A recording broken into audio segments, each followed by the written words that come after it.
చూడండి, కాంగ్రెస్ గూండాగిరి అట. ముగ్గురు యువకులపై ఇనుపరాడ్డుతో జమ్మికుంట కౌన్సిలర్ దాడి, ఇద్దరు పరిస్థితి విషమం, నిందితుడు మంత్రి పొన్నం అనుచరుడు అంటూ ఒకరిని చూస్తాం. మంత్రి పొన్నం అనుచరుడు అట. సో మొత్తానికైతే మంత్రి పొన్నం ప్రభాకర్ పైన భారీ కుట్ర జరుగుతుంది. ఒక బీసీ బిడ్డ పైన, ఒక బీసీ బిడ్డ మంత్రి అయితే ఓర్వలేనటువంటి దద్దమ్మలు ఈరోజు ఆయన పైన గతంలో కూడా ఏదో కారికి సంబంధించినటువంటి జోగినిపల్లి రవీందర్రావు ఎవరైతే సంతోష్ రావు తండ్రి ఎవరైతే ఉన్నాడో వాడు మంత్రి పొన్నం ప్రభాకర్ పైన పెద్ద ఎత్తున కుట్ర చేస్తూ ఉన్నాడు. అదేవిధంగా ఇప్పుడు మళ్ళీ ఈ జమ్మికుంట కౌన్సిలర్, జమ్మికుంట ఎక్కడ, కరీంనగర్ ఎక్కడ, లేకపోతే ఆయన హుస్నాబాద్ ఎక్కడ, పొంతన ఉందా? అదేం కాన్స్టెన్సీ, ఇదేం కాన్స్టెన్సీ? సిగ్గుండాలి కదా కొంచెమైనా. లిటరల్గా ఈరోజు ఆదివాసీ బిడ్డ ఎవరైతే సీతక్క ఉందో ఆమె పైన కుట్ర చేస్తూ ఉన్నారు. బీసీ బిడ్డ ఎవరైతే పొన్నం ప్రభాకర్ ఉన్నాడో ఆయన పైన కుట్ర చేస్తూ ఉన్నాడు. ఒక గౌడ బిడ్డ పైన ఇంత పెద్ద ఎత్తున ఈరోజు దుష్ప్రచారం చేస్తూ ఉంటే గౌడనలారా ఏం చేస్తూ ఉన్నారు?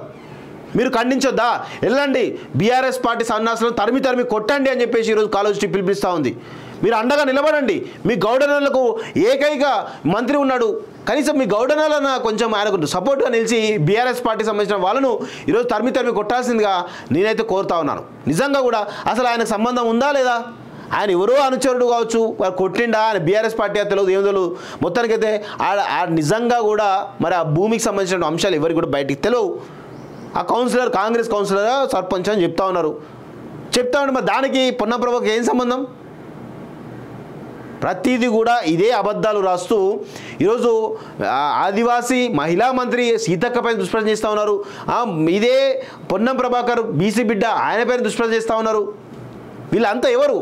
పేద ప్రజల కోసం, అట్టడుగు వర్గాల కోసం, సామాన్యుల కోసం నిత్యం పనిచేసే వాళ్ళు వీళ్ళిద్దరు. ఒక్కసారి గుర్తుపెట్టుకోండి, సీతక్క ఆదివాసీ బిడ్డల కోసం కావచ్చు, తను ఆ సమయం ఆడబిడ్డ అయినప్పటికీ కూడా పూర్తి సమయం ప్రజల కోసం కేటాయిస్తూ వాళ్ళ బాగోగుల కోసం అనేక రకాలైనటువంటి ప్రయత్నాలు చేస్తూ ఉంటుంది. పొన్నం ప్రభాకర్ ఎప్పుడైనా ఆయన మీద అవినీతి మరక ఉందా?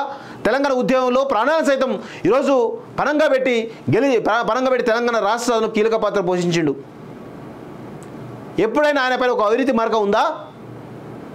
నిజాలను నిక్కచ్చిగా చెప్పడంలో వీళ్ళు ఎప్పుడు కూడా ముందుంటారు. వాస్తవంగా ఆ నిజాలు భరించలేకనే ఈరోజు వీళ్ళపైన దుష్ప్రచారం జరుగుతుంది. కేవలం జోగినిపల్లి రవీందర్ లాంటి వాళ్ళు, లేదంటే పోచంపల్లి శ్రీనివాసరెడ్డి లాంటి వాళ్ళు, సతీష్ రెడ్డి లాంటి వాళ్ళు, జోగినిపల్లి సంతోష్ లాంటి వాళ్ళు, వీళ్ళంతా కూడా ఈ బడుగు బలహీన వర్గాలపైన పెద్ద ఎత్తున కుట్ర చేస్తూ వాళ్ళపైన దుష్ప్రచారం చేసి వాళ్ళ ఇమేజ్ను డ్యామేజ్ చేసేటువంటి ప్రయత్నం చేస్తూ ఉన్నారు. అదే పొంగులేటి శ్రీనివాసరెడ్డి మీద ఎందుకు చేస్తలేరు? అదే ఉత్తమ్ కుమార్ రెడ్డి మీద ఎందుకు చేస్తలేరు? అదే జూపల్లి కృష్ణారావు మీద ఎందుకు చేస్తలేరు? వాళ్ళు కాదా వాళ్ళపైన దుష్ప్రచారం చేయడానికి ఎందుకు ధైర్యం వస్తలేదా? కేవలం పొన్నం ప్రభాకర్ను సీతక్క లాంటి వాళ్ళే బడుగు బలహీన వర్గాలకు సంబంధించిన వాళ్ళపైన ఈరోజు దుష్ప్రచారం చేసి వాళ్ళపైన బురదలే ప్రయత్నం చేస్తారా? ఖచ్చితంగా వాళ్లకు మాలాంటి శక్తులు, మాలాంటి కాలోజీ టీవీ లాంటి సంస్థలు ఖచ్చితంగా అండగా ఉంటాయి. ఖచ్చితంగా పార్టీలకు అతీతంగా వాళ్ళను మేము కాపాడుకుంటాం. ఈ రాతలు, ఈ విషపు రాతలు రాస్తున్నటువంటి ఈ సన్నాసుల పైన ఖచ్చితంగా నేను మాట్లాడి తీరుతాం, బరాబరి తీరుతాం. సిగ్గుండాలి కొంచెమైనా, సిగ్గు శరం లేకుండా ఈరోజు పొన్నం ప్రభాకర్ పైన అదేవిధంగా సీతక్క పైన మాట్లాడుతూ ఉంటే అన్నీ మూసుకొని కూర్చుంటాకుంటారా? ఎవడరా తిగుల కృష్ణమూర్తి? ఎవడరాను ఈ రాతలు రాయడానికి? ఎవడరాను? సిగ్గుండాలి కొంచెమైనా. జర్నలిజం చేసినవా లేకపోతే ఇంకేమైనా రోడ్డు మీద అడక తినే ఏమైనా అది చేసినవారా? ఇడియట్. జర్నలిజం విలువలు లేకుండా ఈరోజు జర్నలిజం విలువలు మొత్తం కూడా కోల్పోయి మొత్తం విషపు రాతలకు మారుపేరుగా నిలుస్తా ఉన్నావు. సిగ్గుండాలే. జర్నలిజంని మొత్తంగా ముంచుతున్నారు మీరు. జర్నలిజం విలువలు మొత్తం కూడా ఈరోజు కుంగలు దొక్కుతూ ఈరోజు కేసీఆర్ వేసేటువంటి కల్వకుంట్ల కుటుంబం వేసేటువంటి కుక్క బిస్కెట్లకు అలవాటు పడ్డటువంటి చేతగాని దద్దమ్మలరా మీరంతా. మీరు జర్నలిస్టులు, మీరు కథనా? సిగ్గుండాలి కొంచెమైనా. పోయి కేసీఆర్ ఉచ్చదాగుర్రా ఎదవలారా.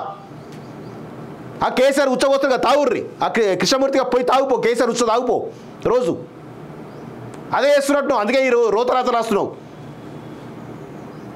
బడుగు బలహీన వర్గాలకు సంబంధించినటువంటి నాయకులు ఎవడని అంటే బరాబర్ ఇలాంటి రియాక్షన్ ఉంటుంది. బరాబర్ ఇట్లే ఉంటుంది రిప్లై. ఎవడు ఏమని అనుకోండి, ఎవడన్నా జర్నలిస్ట్ ఏమని అనుకోండి, ఇట్లే మాట్లాడతాం మేము. బడుగు బలహీన వర్గాలకు సంబంధించినటువంటి నాయకులు అంటే ఈ విధంగానే మాట్లాడతాం. బరాబర్ మాట్లాడతాం.